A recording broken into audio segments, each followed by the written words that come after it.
What's up, everybody? It's Jamel Smith. I'm here with 24/7 Live Culture, the illest platform in Black culture.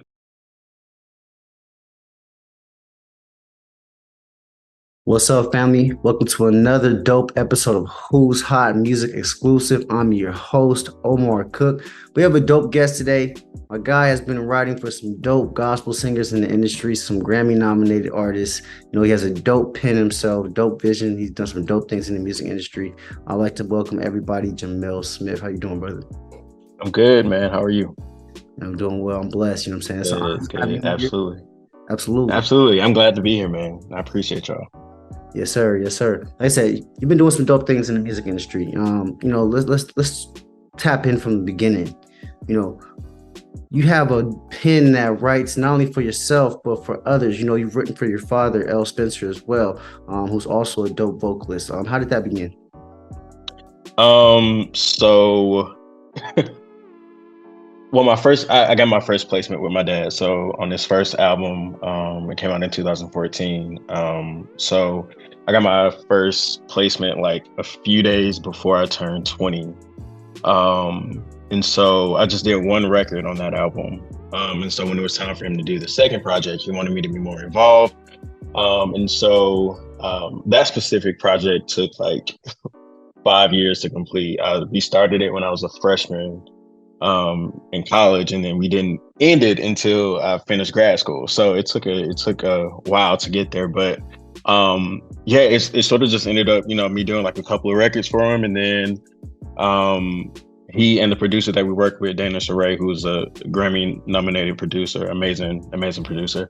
They were like, "Well, yeah, let's put you on like all of it." So I ended up doing like most of the project, like 9 out of 12 songs, and so that's kind of been like the start of our working relationship, which has been really cool, really interesting. It's a different dynamic from just a father and son relationship, but I've got to learn a lot through watching him, how he navigates in the music industry, but also just through his career and just musically. And so it was an honor really to be able to give back to him in that way. Yeah, that's got to be a dope experience. Obviously, taking that from your father, who's very experienced in the industry, you know what I'm saying? And sitting in the room with probably some people that's higher up, and have some real feet in the game, and that's not everybody gets to have that experience, you know what I'm saying? Especially at young age. What was it like for you to be able to sit in some of those rooms with some of these Grammy-nominated singers and writers? I mean, it was incredible. Like that was my first real experience sitting in with like you said, like Grammy nominated producers and writers. Even with Dana, he worked on the first project, so I even like knowing him and him coming to the house and like us working on the project and having that relationship, but also with the second project, which was just like we blew it out of the water. Like we worked with Benjamin Wright, who is a legendary string arranger. He did like Michael Jackson, Beyonce, Justin Timberlake, all of that. And so having him be a part of the record, just going to that session, working with, just engineers and just people who, growing up, we, read the liner notes and read the credits and it's like, I know this name and I get to work with this person. And so, and that was incredible. And that was honestly the start of me being in rooms that I just had to like pinch myself, Since then, it's been just like a list of people that I've just been in contact with. I'm just like, wow, I'm making it happen. And then, it feels good. It makes it seem like all this work that I've been putting in is finally paying off. And so, it's pretty cool. Yeah, it's got to be a great feeling, obviously, to see it manifest in reality. You know what I mean? And yeah, for sure. One minute you're experiencing it for the first time, like, wow, I'm in a room with such and such, and then next, like, okay, this is what I'm doing. This is normal. Right. I'm saying, that's a dope experience. What would you say is like your favorite project that you've worked on or favorite song? Ooh, okay. Well, of the ones that are out currently, because they're quite a bit. I've been working a lot these past few years, and so a lot of stuff is going to be coming out next year and then the year after that. But of what's out now, I would have to give 2. The first one, when I worked on Hooked, my dad's second project, just because of that experience was just amazing for me to have. Like I said, we started when I was in college, and then we didn't end until I finished grad school, and I went to NYU for music business for my master's. And so just being in those classes and like learning about deals and learning about like all the stuff about the record business, and then after class actually being in phone calls and conversations, um, you know, of the stuff I just learned in class before the record. And so that was really, I was like thrown into the fire immediately. But I learned so much about just how to get records done and how to conduct business. So that one for sure. But then also Brian Courtney Wilson, sure as that was my first number one. So that's huge. That's something that I, always dreamed of. And it made it really special because I got it with my dad as well. And so we both co-wrote that single. And so when it went number one, watching it just go up the charts, and just like once it hit number one and getting the plaque, it was great. So yeah, that for sure. Sure, you guys really celebrate that moment for sure. Nice father-son moment, family moment. Yeah. With family, you know what I'm saying? That's dope. Absolutely. Family. What would you say, like, I know working in a family dynamic is an interesting relationship, what would you say is like the toughest challenge next to working someone that's like your parent? I mean, I guess the toughest challenge is just the responsibility of the legacy that my dad has built, since the 90s, and just like everything that he's done since then. But just carrying that on my shoulders and just taking care of it, that's a weight that I don't really think about. But if I sat and thought about it, I'd be like, oh God, wait, let me make sure everything sounds right and make sure everything is perfect and excellent. But as far as like our dynamic relationship, I mean, it's pretty normal. I will say I'm a more intense person in that space. And so, we butt heads sometimes creatively, but he's trusted me a lot with, not only his legacy, but his art. And so just that respect has meant the world, honestly. And, he's seen the work that I put in. Of course, he's my dad, so he's heard me, since I was a kid, just singing and writing and just keeping everybody up at, late nights. And so I think once it was time for us to work together, he really had that trust in me to make sure, that I can, move it forward. But yeah, that's what I would say is the most difficult part, but it's not really difficult. It's an honor. It's something that I live up to. And so, it's all good. I would say that's like a dream, you know what I'm saying? To really grow and have someone that's a family member in a high position, you know what I'm saying? And be able to put you in certain rooms, be able to teach you things, you know what I'm saying? That's a dope, absolutely dope relationship to have, especially as Black men, you know what I'm saying? Yeah. Need to have that type of relationship with our fathers, you know what I'm saying? And to have home and teaching us certain things, so that's a blessing, you know what I'm saying, that you got to experience. Absolutely. Obviously your father has built himself a major legacy and a major name for himself. What is it that Jamel Smith wants to do for himself? What type of legacy do you want to leave here on this earth? That's a great question. I guess a huge part of what I want to do starts, with my grandfather, really.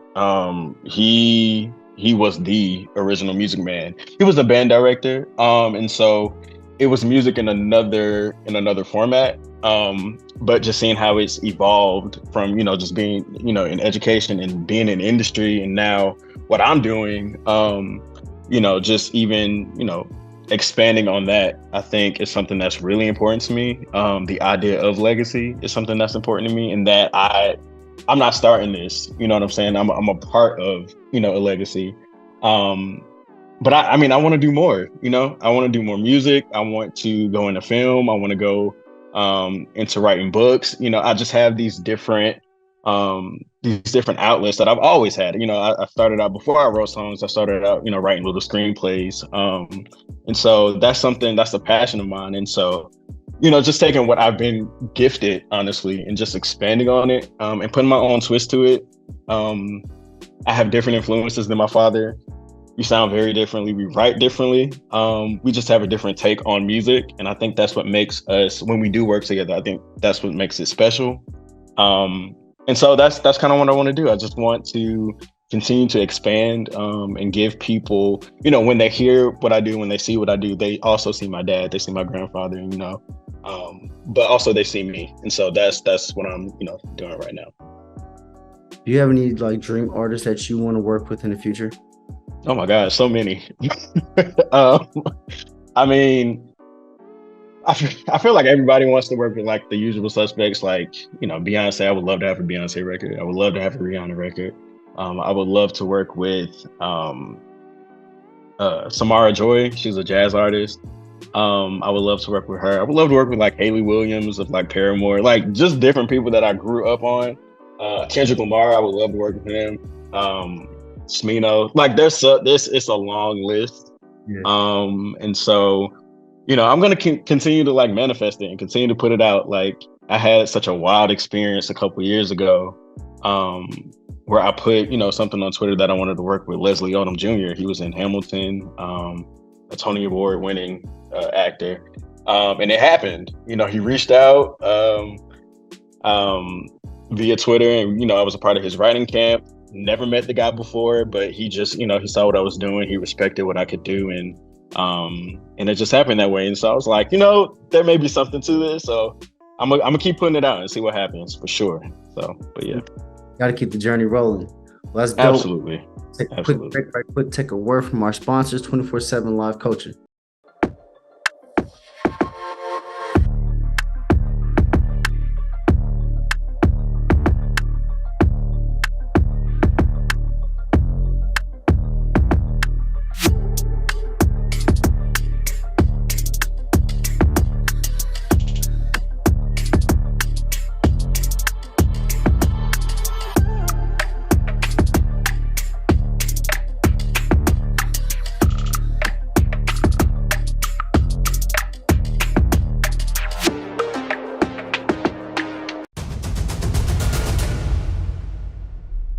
All right, we're back with my man Jamel Smith. Like he said, he's doing some dope things writing.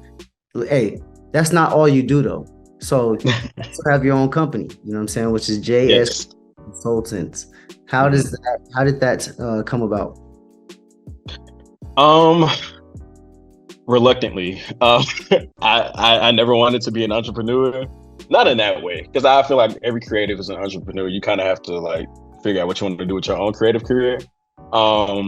But in that specific aspect or medium, I think a lot of people were coming to me asking me like to review their projects or listen to, just give criticism and critique and try to work with them on how to, make it better. And I would just do it because it's just stuff that I like to do. But again, my father was like, "So are you doing this for free?" I'm like, "Yeah, like I don't care." He was like, "You are bugging."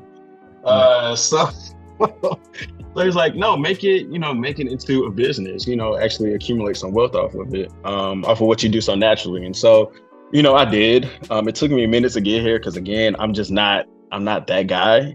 I love just helping artists. And so I've had the opportunity to do that in a lot of ways. And so I just finally pulled the trigger and just made it a thing, and it's been going well. It's still building, and that's exciting too.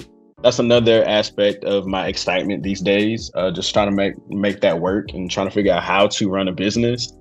But yeah, man, I'm really blessed to be in this position to where people actually care what I have to say.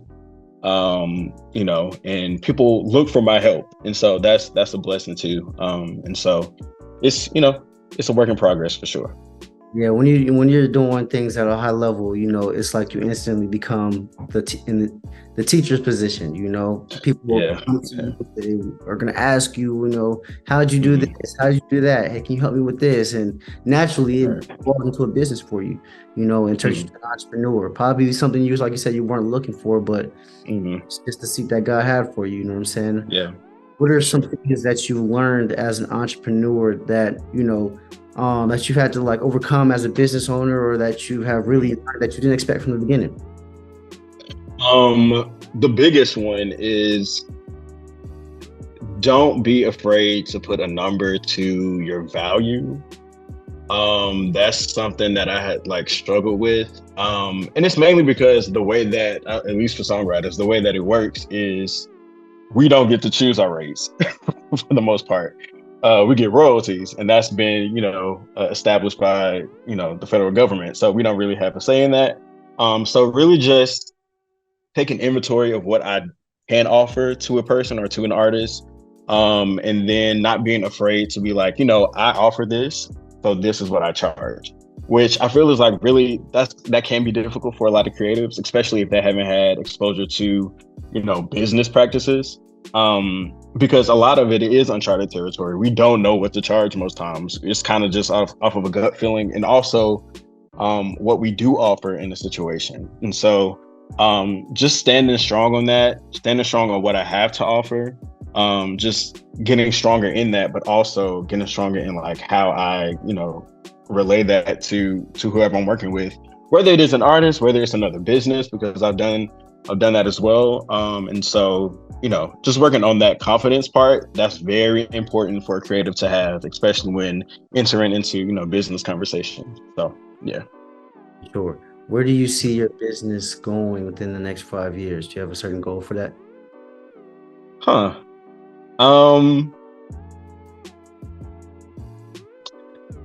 I would say, and I feel like the right thing to say is that it just gets bigger, like more clients. And of course, I mean, I would love to have, more clients. But I would say like my overall goal, just as a creative, but also as a business person, is to, create, statements, like artistic statements that live longer than we do. You know what I'm saying? And that's something that's really important. That's like a core part of my business. I won't take on a client if I don't believe in their work, because I don't feel like that's fair to the artist. And honestly, when I'm in it, I want to create something that's timeless. I want to create something that's really special, not only to my career, but to theirs as well. And so that's what I want to do. Of course, I want to do it at a larger scale, but I want to make sure that I have that, just that still at the forefront, that I do want to, help artists, create. And I think the position that I'm in, whether it's a songwriter or a producer or even a business person, is to be of service to my creative community. And that's something that I'm really serious and intense about, staying on. And so that's what I want people to think of when they think about me, but also my business, that, we seek to help creatives. So, yeah.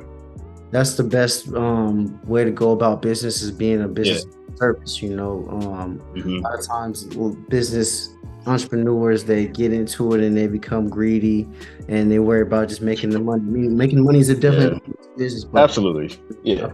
The driving factor behind it has to be a service to others. And absolutely, it's dope that you're building that. Looking into this industry is not an easy thing, especially for Black creatives. Our foot in the right doors, getting in the right rooms, overcoming some different hurdles to get their work seen, or voices heard. What is some advice and, inspiration for other young rising creators that are trying to break into the music industry? So I have a couple. The first is actually something that Issa Rae said, and I heard, and I was like, oh my God, this is brilliant. Is working horizontally versus vertically. Of course, the vertical chain, of command is important, because in a lot of ways, this business is a gatekeeping business, and so you typically need to know somebody to get to the next level. And that will come. That usually comes through work. That comes through networking. I would definitely say make sure the work is excellent. Make sure that you are approachable. You're visible. That's something that even I'm working on, because people work with people who they see, but also who they like. So make sure you're investing in both simultaneously. And so that's a big one. And I will also say, just especially as a black person, know who you are. Have a strong sense of self, of your roots. I'm very, very fortunate to come from the family that I come from. You know, I was raised in the church. Um, I was raised with blackness, like being drilled into me. So, you know, once I got in this industry and once I, got around people, of different ideologies and stuff like that, it was easy for me to align myself with what I know to be true about myself, which is really important because, I mean, you definitely know, like, sometimes we get played, we get played in this industry, and it's just harder for us to like navigate sometimes. And so just having that support system, having that knowledge is just important to have. And so, have while you're playing the game, because it is a game, and, sometimes you have to play it, but just making sure that you don't get lost in the sauce is really important. And so those are the two things I would have to tell, people.